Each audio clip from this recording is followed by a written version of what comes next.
Muy buenos días, ¿cómo están? Sean todos, todas, todas bienvenidos a esta nueva edición de Semáforo acá en Radio Universidad de Chile. Vamos a estar conversando con Cristóbal Gaete Araya y Gonzalo Olivares Díaz, autores de este libro bellísimo y doloroso llamado 28 de marzo, Vida, Tragedia y Memoria, que es un trabajo que rescata imágenes, fotografías y testimonios de lo que fue una de las mayores y más desconocidas tragedias vinculadas con el mundo minero. El 28 de marzo de 1965 hubo un terremoto en la zona central del país que produjo, entre otras consecuencias, el derrumbe de un relave en la zona del campamento minero El Cobre, lo que terminó con la vida de más de 400 personas. Poco se sabe respecto a eso y poco se sabe cómo la relación entre la minería y las empresas mineras que actualmente están en la zona siguen siendo violentas y vulnerando la vida de los trabajadores y trabajadoras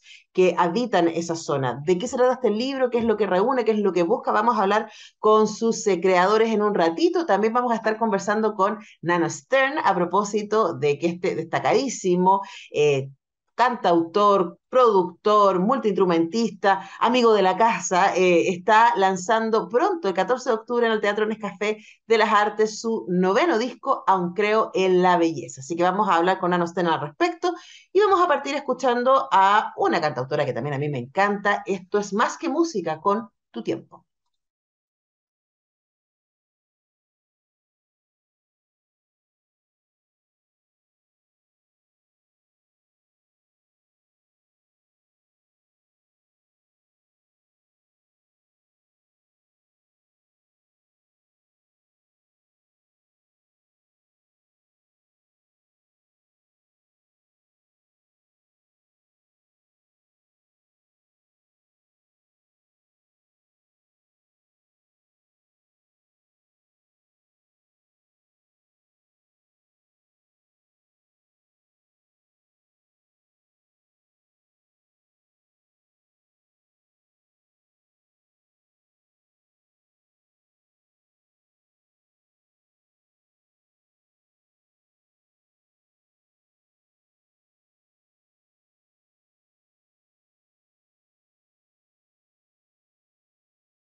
El 28 de marzo de 1965 se vivió una de las tragedias mineras más terribles en la historia de nuestro país y de las que sabemos muy poco. Hubo un terremoto ese día que generó la movilización de un tranque de relave que arrasó con un montón de viviendas que estaban en la zona y también llevándose, suponemos, cerca de 400 vidas. Y digo suponemos porque hasta el día de hoy no sabemos exactamente cuánta gente falleció en esa tremenda tragedia. 28 de marzo, Vida, Tragedia y Memoria, es el libro publicado por Editorial Corazón de Hueso, desarrollado por Cristóbal Gaete Araya y Gonzalo Olivares Díaz, quienes están al otro lado de nuestro Zoom.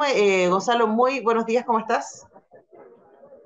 Buenas, muchas gracias por la invitación. Bien, bien, aquí de paso en Santiago, desde La Calera. Muchas gracias por la invitación. Bien. Y estamos también con Cristóbal Gaete. Cristóbal, buenos días, ¿cómo estás? Muy bien, muchas gracias Antonella por la invitación. Bueno, contarles a nuestros auditores que Gonzalo tuvo la deferencia de hacerme llegar el libro que tengo acá en mis manos, que es un libro muy bello, es un libro objeto que tiene muchísimas fotografías y un cuidado de diseño para recuperar esta historia. Y lo interesante es que la historia parte por el presente, por una tensión que existe todavía en esta zona con la minería actual y luego para llevarnos a la década de los 40, de los 50, para entender cómo llegó a producirse esta tragedia y cómo llegó a vivir este grupo de personas alrededor de esta faena minera. Gonzalo, parto por preguntarte a ti por el interés que desarrollaron respecto a este evento y que les movilizó a escribir este libro. Mira, bueno, como te decía yo soy de La Calera y allá la historia de esto del cobre, esta tragedia, en general muchas personas la conocen, casi todos la conocen porque fue algo de alta magnitud, pero digamos, solamente se conocía una parte un poco media milagrosa, que mucha gente se salvó en un lugar determinado. Yo de ahí con el tiempo empecé a conocer amistades que tienen que tienen familiares allá en el cobre. Mucha gente termina teniendo algún grado de vínculo con este campamento y desde ahí una amistad me empieza a contar que como desde su familia lo que le había pasado y cómo había sido la tragedia y la injusticia que había quedado. Y de ahí llegamos a una persona que me habla por Facebook, la familia Miranda, donde Atilo Miranda, él es sobreviviente y él tiene muchas historias y aún más es una de las pocas personas que sigue yendo allá al campamento a pesar de todo, porque muchas personas solamente van en la fecha que es el 28 de marzo para conmemorar con ¿Mm? una ceremonia de una misa. Pero él sigue yendo siempre, cada fin de semana allá a la animita y él me empieza a contar la historia. Y de ahí comienza el interés por esta historia, yo empiezo a recolectar fotos, empiezo un trabajo también de un documental que está en proceso para de ahí derivar, digamos, a esto que es, a este libro. Uh -huh. Bueno, y este libro tiene, como decía yo, un pie en el presente y un pie en el pasado, ¿no? Es un ejercicio de rescate y también de denuncia respecto a cómo sucedió, cómo llegó a suceder esta tragedia, ¿no? Y la manera en que vivían los y las trabajadores alrededor de lo que fue el campamento minero El Cobre en la región de Valparaíso. Pero Cristóbal, también ustedes parten, y lo dicen al inicio del libro, movilizados por también la revuelta, ¿no? Y algunas de las peticiones que aparecen también en la revuelta del 18 de octubre parecen tener mucho sentido con las tensiones que se produjeron en los 60 y que terminaron en esta tragedia y también lo que sigue sucediendo en esta zona y la relación que tiene esta comunidad actual con las faenas mineras que siguen sosteniéndose. Y cuéntanos respecto a ese espejeo de pasado y presente en el libro. Bueno, en general la historia que yo he leído de perfiles y crónicas tienen ese momento de que uno parte como enganchando el presente. Entonces técnicamente me interesaba mucho como esa enganchar a la realidad actual. Y por otro lado, claro, como tú bien dices, estaba toda esta lucha que se dio en la revuelta, en este caso el Melón, que es como el lugar como base para subir al campamento, es una zona de sacrificio. Uno siente un mal olor, la gente está estigmatizada como con términos despectivos. cuando tienen que moverse hacia otros lugares. Entonces, de alguna u otra forma quisimos como dejar ese pie en el presente, porque claro, o sea, es como, es darse cuenta que la vida está ahí sucediendo, o sea, está como, no es algo como que sencillamente nosotros queramos evocar un pasado, sino que está totalmente en el presente y creemos que vale la pena ser reflexionado desde ahí, pese a que muchas de las cosas que hoy nos pasan nos generan mucha contradicción. Sí, sí, pero también yo creo que una de las cosas dolorosas que tiene leer este libro, 28 de marzo, Vida, Tragedia y Memoria, tiene que ver con lo poco que se ha avanzado respecto a la conciencia de las condiciones de los trabajadores y trabajadoras mineras, respecto a la vinculación que tienen estos espacios con las comunidades, o la falta de vinculación, podríamos decir, tanto en términos de lo humano como en términos de aquello que define, ¿cierto? Estos entornos que tienen que ver con la naturaleza, con las situaciones topográficas, etcétera. ¿Cómo ves eso, Gonzalo? Tú que estuviste, como nos cuentas, mucho en contacto con los sobrevivientes y con las familias que están aquí contando sus historias, ¿no? ¿Cómo ven ellos la situación que sigue ocurriendo hoy día en términos de vulneración de sus derechos como trabajadores y trabajadoras?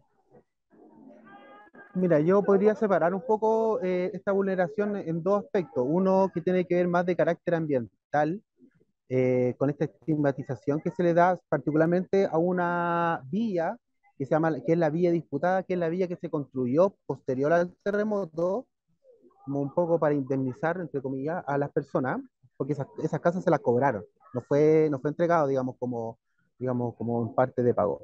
Entonces, Pero es esa importante, villa, usted lo cuenta, perdón que te interrumpa, es importante, ustedes lo cuentan en el libro. Se cobraron vía sueldo, o sea, se hizo descuento claro, de los claro, sueldos, entonces tampoco era como que tenían muchas opciones de decir no me interesa, ¿no?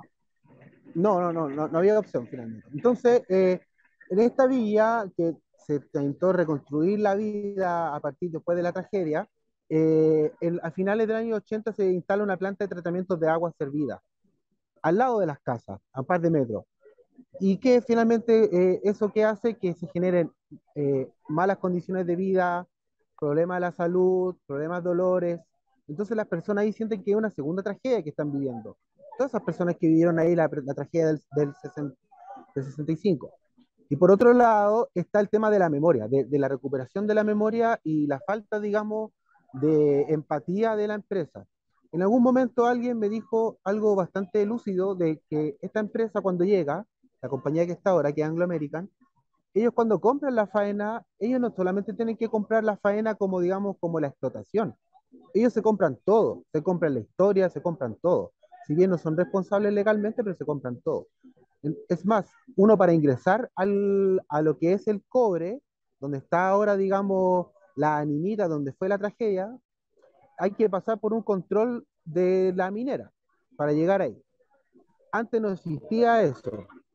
También, por ejemplo, se ha ido perdiendo ciertas tradiciones que tenían, que eran el primer jueves de cada mes, se hacía una misa en la capilla que quedó en pie. Esa misa se canceló, nunca más se hizo. Todos los años se hacía una ceremonia los 28 de marzo, el cual se dejó de hacer por producto de la pandemia, y este año recién volvió. El tema es lo siguiente, para las personas ya sienten que ese lugar llamado Parque de los Mineros, que es el término que se le dio cuando se cerró ya la búsqueda y Frei Montalva en ese tiempo dio esa orden, ese decreto de Parque de los Mineros, para ellos no es parque, no tiene nada de parque, porque tiene las instalaciones que lo podríamos considerar que lo hacen un parque, son bastante carentes. Son palets que instalados como sillas, como mesones, nos tienen una mesa para poder compartir. Y en la última ceremonia se vio eso, o sea, las personas son gente muy sencilla, muy humilde, que solamente pedía, ya no pueden pedir más, dicen solamente, con que nos instalen una mesa para poder venir a compartir para acá, está bien para nosotros. Entonces, hay como un cierto tipo de distancia de la empresa con el sentido de memoria de cosas menores, de cosas, digamos, de poder tenerle una buena instalación para poder juntarse ahí. Son gente de mucha edad, entonces, para ellos es muy importante eso. Ujú.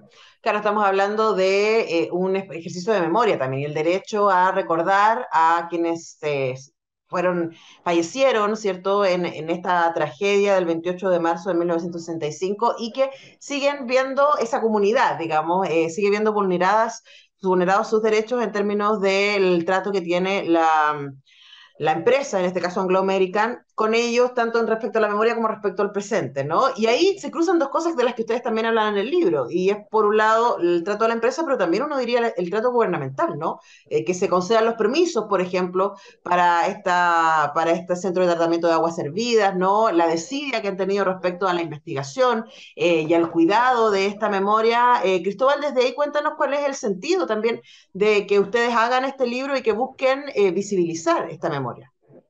Hay varios sentidos. Por un lado está el tema visual que tú marcabas al inicio, Antonella, que tiene que ver que este libro está plagado de imágenes.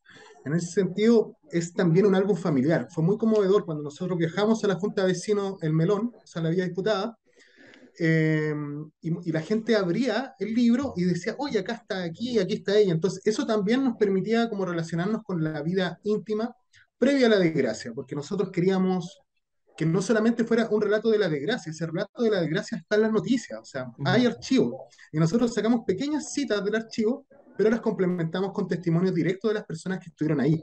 Y nos pasaron cosas muy llamativas en el proceso de la escritura. Por ejemplo, nos encontramos que Gabriela Mistral le respondió una carta a un escritor que se llamaba Sergio Escobar, que era profesor allá, y cuando ya era premio Nobel, Gabriela Uh -huh. Mistral. O sea, recibiendo una revista de niños de allá, o que ponte tú, no sé, pues yo en marzo viajé a Chiloé a hacer unos talleres, me quedé unos días con Rosabetti Muñoz, y el papá de Rosabetti fue un carabinero que estuvo trabajando ahí. Entonces, ese testimonio también es rescatado. Y Gonzalo apuntaba algo muy importante, que desde una perspectiva territorial, en la quinta región interior, efectivamente, uno habla de esto y la gente va haciendo puentes. Siempre conocen a alguien. Entonces, al final, el libro va pasando como por distintas ciudades y así también lo estamos presentando durante estas semanas, porque en el fondo hay mucha gente que está ahí. O sea, Uh en -huh. Valparaíso hay un profesor, Quillota está lleno de gente, La Cruz también, Calera, para qué decir. Entonces, creemos que fue un trabajo como convertirnos en vehículos de memoria, tanto del sentido gráfico como lo hizo Gonzalo, y también escritural, por supuesto, porque ambos somos coautores del texto, y también, o sea, darle énfasis a eso. Creemos que esas voces son las que rompen el morbo de la historia que se invisibilizó y también lo llenan de un contenido sensible porque también se reconstruye lo que era para esas personas la vida del campamento. Uh -huh. Cuando uno piensa que, por ejemplo, ellos están, no sé, pues ellos piden cosas tan humildes porque también era como un destino vital. O sea, cuando Chile habitualmente, no sé, pues uno se encuentra con relatos como de Gabriel Salazar, el siglo XIX, de la vida campesina, y uno dice, oh, qué terrible. Pero cuando uno lee esto, uno dice, ah, acá a mediados del siglo XX estamos hablando que era mejor no terminar de educarse Uh -huh. y entrar a trabajar en un campamento minero. Y no te iba a faltar nada, pero se te podía romper un reloj encima, como sucedió, para las personas que eran trabajadores más obreros, y así de igual forma termináis viviendo al lado de una planta de tratamiento, como mencionaba Gonzalo anteriormente, como retribución, o sea, como solución. Entonces hay muchas cosas, o sea, está lo ambiental, está la fragilidad de la memoria, porque muchas de las personas que Gonzalo compiló los testimonios, esas personas no les quedan 10 años, no les quedan 15 años, no les quedan 20 años. Era justamente este momento. Hay personas con las cuales no pudimos hablar, que nos encontramos, por ejemplo, una foto en una live de un caballero y el caballero ya había fallecido hace muy poco. Entonces, el tiempo estaba pasando y por ahí se hacía urgente hacer este libro para lograr hacer uno de memoria mientras Gonzalo termina de producir su documental. Claro, bueno, el libro 28 de marzo, Vida, Tragedia y Memoria de Cristóbal Gaete Araya y Gonzalo Olivares Díez, con quien hemos conversado esta mañana en Radio Universidad de Chile, está publicado por Editorial Corazón de Hueso. Gonzalo, para cerrar, ¿esto se puede encontrar dónde? El libro. Tienen que comunicarse directamente con nuestras redes, con la de Cristóbal Gaete y con la de la editorial, @Corazón de Hueso, Y en tú tienes Instagram una o web Facebook, también. también en nuestra página web www.corazondehueso.cl pueden comunicarse y de ahí nosotros hacemos la gestión para hacer llegar el libro. Perfecto, Algo así. entonces ya lo saben, en editorial Corazón de Hueso, que además de qué bellísimo nombre para una editorial, pueden Gracias. encontrar este trabajo, que es un bello trabajo como objeto, como memoria, como denuncia, y por lo mismo felicitamos a Gonzalo Olivares y a Cristóbal Gaete, sus autores, y les agradecemos este tiempo con Radio Universidad de Chile. Muchas gracias a los dos. Muchas gracias a ti. Gracias a ti, Antonella, que estés muy bien. Buenas Solo tardes. tenemos que ir a una pausa y ya regresamos con más semáforo.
Y como suele suceder cuando somos afortunados y afortunadas en este programa, recibimos a nuestro queridísimo Nano Stern. ¿Y por qué lo digo con tanto entusiasmo? No solo porque somos fans de su trabajo, sino porque es amigo de la casa, ha sido panelista de Radio Universidad de Chile, alguien que siempre está muy disponible para nosotros como radio y nosotros, por supuesto, muy disponible también para contarles a ustedes respecto a finalmente el lanzamiento de Aún creo en la belleza, un disco que a mí me pareció precioso, que me parece además tan necesario para estos tiempos, un disco de resistencia, ¿no? Nano Stern. Buenos días, ¿cómo estás tú? Queridísima, muy bien, muy contento de encontrarme contigo y muy honrado siempre una vez más de ser parte del dial de la Radio Universidad de Chile, que yo además de, como tú has dicho, colaborar y ser amigo de la casa, soy un fiel auditor ahí pegado en el dial, así que me alegra mucho estar un ratito dentro de la magia de la radio. Sí, bueno, tú sabes que siempre eres bienvenido y yo he aprendido muchísimo. La gente no lo tiene por qué saber, por eso lo recordamos. Que Nano fue panelista de Radiópolis en un tiempo en que hicimos una serie de músicas del mundo. Mira que Nano lo aprendí el otro día cuando entrevisté a la Magdalena Matei sobre su nuevo disco, hablaba de eso, de que el Nano Storm me había enseñado la diferencia entre world music y músicas del mundo. Mira. Eh, Y bueno, de músicas del mundo tiene harto, por supuesto, todo tu trabajo y también este disco, aún creo, en La Belleza, que es un disco que bebe de muchas tradiciones, como suele ser tu música, que es un disco además que sobrevivió a la pandemia, al estallido, y ahora estás preparándolo para mostrarlo el próximo viernes 14 en el Teatro Nescafé de las Artes como gran estreno, gran. Cuéntame primero cómo estás frente a eso, ¿no? A este momento de emoción. Estoy pucha, estoy que ya que corto las winchas, ¿no? Porque ha sido un proceso tan largo el de este disco, ha sido sin duda el disco más complejo de hacer en toda mi carrera, porque nos atravesó, como tú decías, el estallido y la pandemia y fueron circunstancias absolutamente ridículas, ¿no? En que no nos podíamos ver, no podíamos tocar, yo tenía cosas que decir, canciones que montar y no podíamos nadie salir de las casas.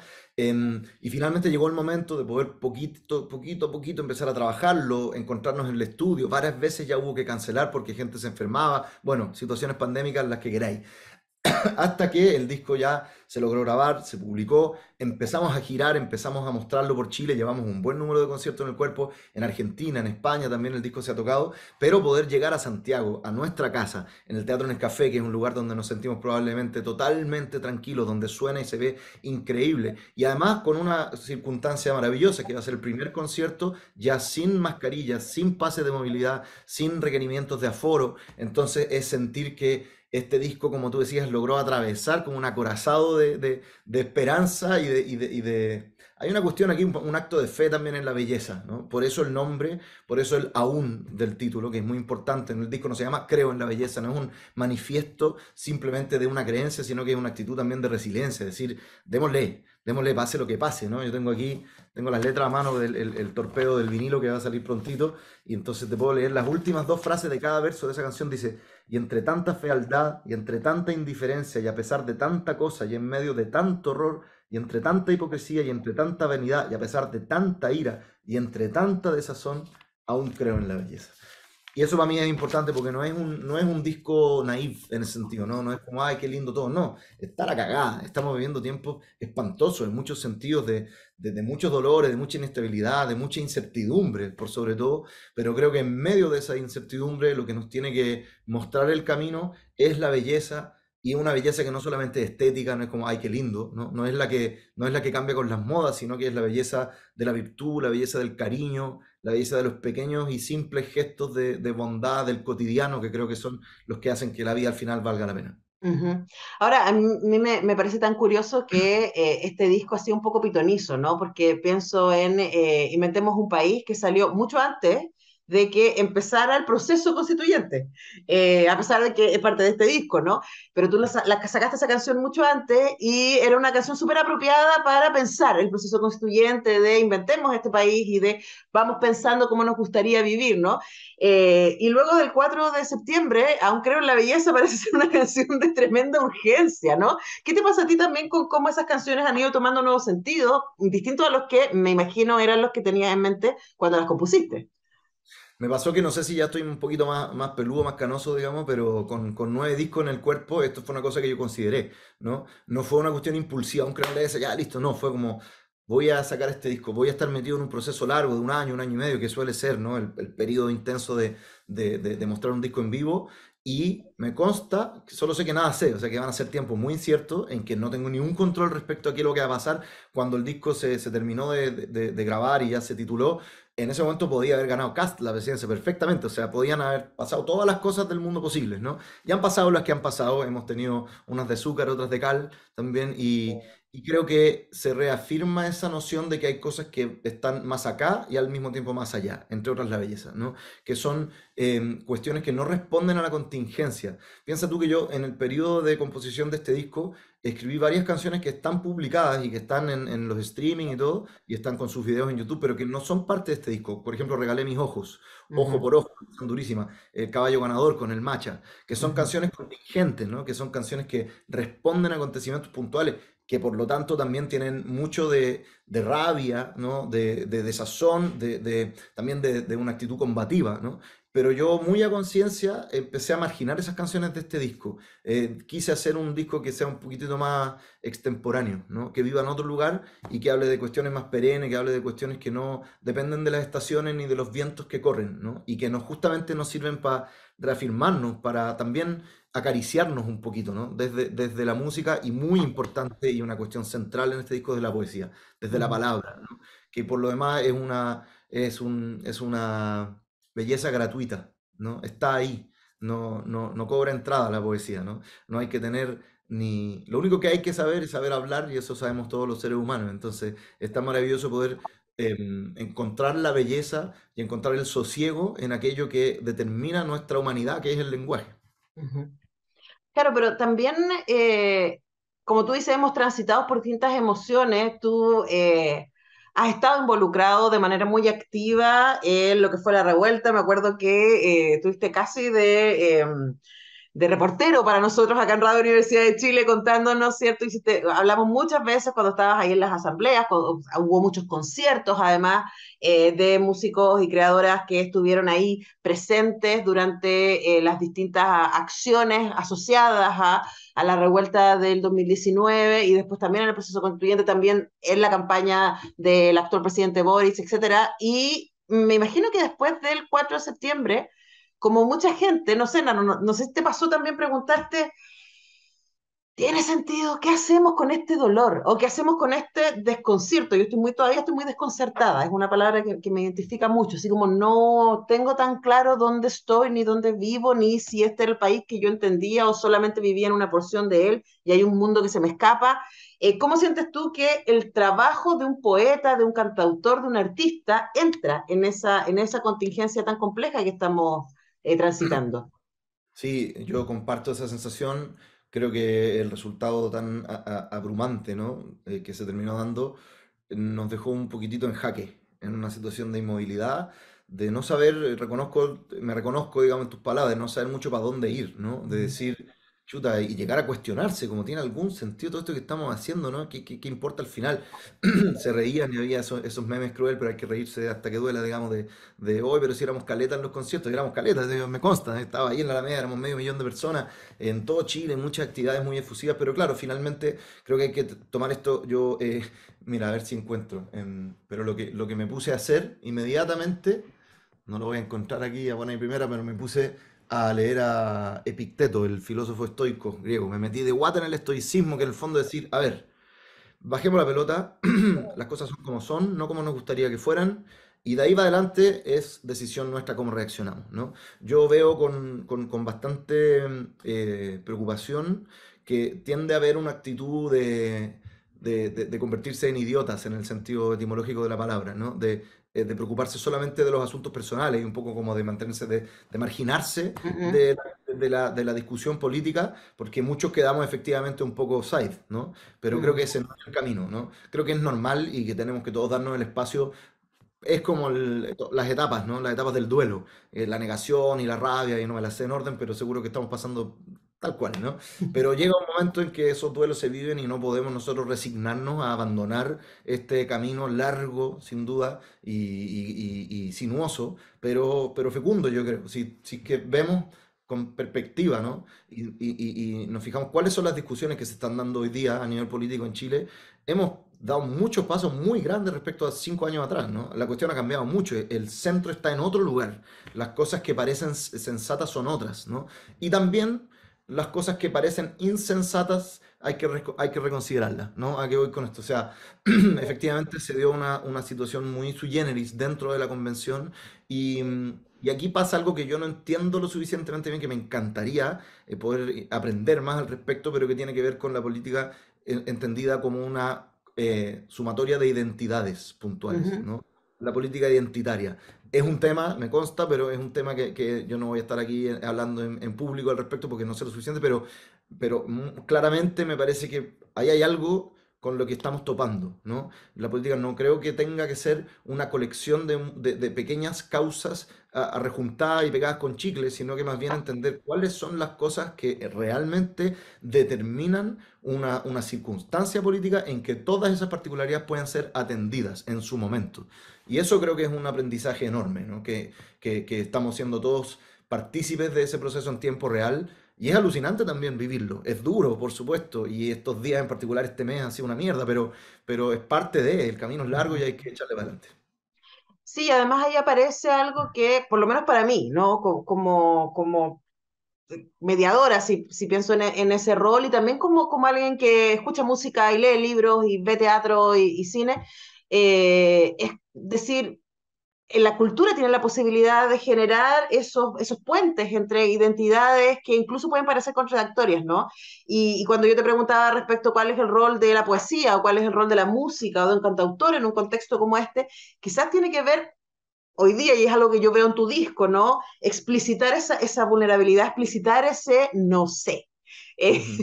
Y así como esas dudas de decir, la verdad que yo no te vengo a decir con lo que hay que hacer, te vengo a acompañar quizás en la incertidumbre, cosa que a mí me parece que es súper valiosa, sentirnos acompañados en esas emociones complejas, y también puedo ayudar a acercar experiencias y puntos de vista que son distintos y que a lo mejor racionalmente sentados en la mesa son mucho más difíciles de hacer dialogar que si lo hacemos desde la experiencia artística. No sé si también eso es algo que a ti te movilice y que moviliza también tus colaboraciones, que son algo que también marca este disco.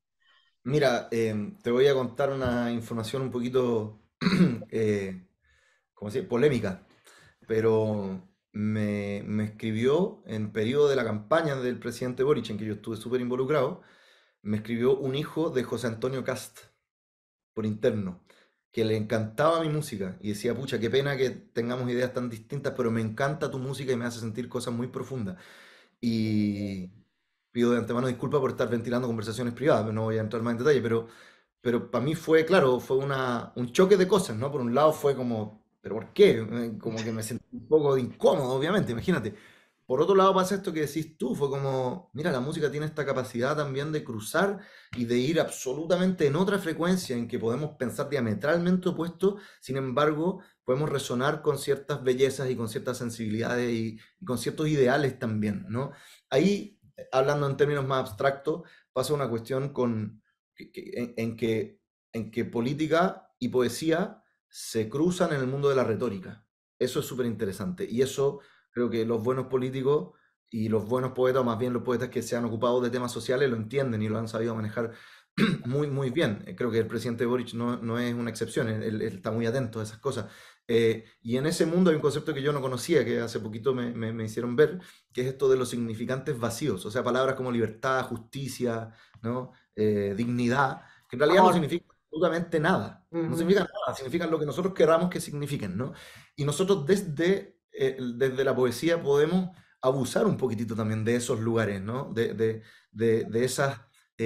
esos espacios abstractos que nos permiten llenar de contenido emocional, no racional, no concreto, sino que más bien tendiendo hacia la imagen abstracta que nos permite entonces cada uno proyectar. Y eso es muy interesante. Eso hay que ser consciente también de eso, ¿no? Ujú. Eso, que quien toma conciencia de esas cosas puede entonces hilar mucho más profundo, ¿no? Y ir al oficio de las ideas. Ya no estamos hablando de la forma, ni la música, ni el verso, ni cómo se estructura la palabra, sino de que desde dónde nos paramos en el mundo. Y eso lo mismo tú como comunicadora, que yo como músico, que un político, que un panadero. O sea, ir a la sutileza del cómo nos estamos relacionando con el mundo, qué tan conscientes somos de lo que estamos diciendo o lo que no. Así que, en resumen, porque me estoy yendo muy en la bola, en buena hora, la música, la poesía y la belleza como una suerte de apostolado, ¿no? Yo, por eso tú me preguntabas, ¿cómo te lo tomas? ¿Te has sorprendido? Y la verdad es que, sí, a toda honra digo, la verdad es que no, porque lo había pensado harto antes. Y pase lo que pase, decía, aún creo en la belleza. Ujú. Ante tanta locura, ante tanta cosa, creo que siempre va a ser. Y si un día pasa que me despierto y digo, ¿sabéis que no? ahí sí que el jaque se va a convertir en jaque mate, pero yo creo que espero que eso no pase. Bueno, Una última acotación lingüística, que es interesante, yo no me di cuenta hasta que el disco ya estaba publicado. Esa palabra, aún creo, esa sintaxis de la lengua castellana, desnuda un error, una especie de falla en la Matrix, porque son de esas palabras que significan dos cosas al mismo tiempo y no hay cómo saber a cuál te refieres, porque creo es la primera persona singular de dos verbos, creer, pero y también crear, crear. claro. Y es muy interesante eso, yo me planto desde ambas veredas con militancia. Sí, no, y estaba pensando también en que el día, que a mí me pasa, créeme, Nanostern, que me pasa a veces que, claro, la gente me escucha todos los días y dice, oye, esta mujer es tan optimista, ¿cierto? Luminosa, lo que sea, y es como que yo me alimento de belleza para poder estar para, ¿cierto? Y decir cosas. Entonces, a veces leo, a veces escucho música, a veces como que necesito. El otro día fui a ver a Marisa Monte, no sé si tuviste la oportunidad de estar en alguno de los Ay, no pude conciertos, ir, qué maravilla, qué maravilla. y me hizo tan bien, y fue como esos ejercicios de decir, esto hace bien, como cuando la belleza te devuelve y te trae de vuelta al centro, ¿no? Entonces creo que también aparece ese ejercicio cuando tú dices, están estos conceptos que son abiertos y por lo tanto uno puede acercarse de distintos lados, aparece la posibilidad de apropiación en el mejor sentido, de cuando uno está en tus conciertos, y yo he estado en muchos de ellos, la gente canta contigo y tú sabes que se están cantando a sí mismos cosas que para ellos son muy significativas y que a lo mejor para ti eran otras cosas, lo hemos hablado respecto a algunas de tus canciones, que eran distintas cuando tú las escribiste, pero para la gente significan cosas tan personales, ¿no? Y eso es muy emocionante. O incluso más extremo, a mí me pasa que de repente mis propias canciones de hace ya un buen tiempo significan profundamente cosas que no eran las que significaban, ¿no? O sea, se convierten en un ente abstracto que tiene su propia vida y que después te habla de otro lugar. Es muy interesante, es muy esa capacidad humana, digamos, de la poesía en el sentido nuevamente Mm. etimológico, o sea, crear cosas que después existen al margen de ti, es muy Claro. interesante. Es Y no hay muy, moverse desde ahí, desde donde uno las recibe. No, bueno, conversamos con Anna Stern y como ven, ustedes, nosotros siempre nos entusiasmamos mucho conversando de cosas profundas, la poesía, la belleza, la música, y la excusa es el lanzamiento de Aún creo en la belleza, el noveno disco de Nano Stern, que se va a lanzar este próximo 14 de octubre, el próximo viernes, en el Teatro Nescafé de las Artes. Y para cerrar, Nano, ¿qué va a estar pasando esa noche? Bueno, es un concierto en que hemos puesto mucho trabajo, como les decía, ya lo hemos ido mostrando en algunos lugares, lo hemos podido ir esculpiendo, ¿no? Es lindo el trabajo también de ver cómo un espectáculo también es un ente, también es una creación en sí y tiene muchas dimensiones. Tenemos un quinteto sobre el escenario, está Cristian en la batería, bajo el Pato, el Mele, que es el último integrante que toca, un multiinstrumentista, un cabro increíble, toca de todo, la Maggie Rust, antigua y querida compañera en el cello y los coros. Vamos a tener dos invitados también, la Magda Matei, que mencionabas tú hace un ratito, admiradísima, que grabó en el disco, y el maestro y querido amigo Roberto Márquez de Yapu también va a estar ahí. Vamos a estar haciendo un estreno de una grabación inédita que tenemos en conjunto. El concierto también tiene una dimensión visual bien bonita, bien hecha íntegramente para este concepto de este disco. O sea, no estamos reciclando nada de otros tiempos. También la pandemia sirvió para eso, ¿no? Para empezar a andar nuevas visiones estéticas.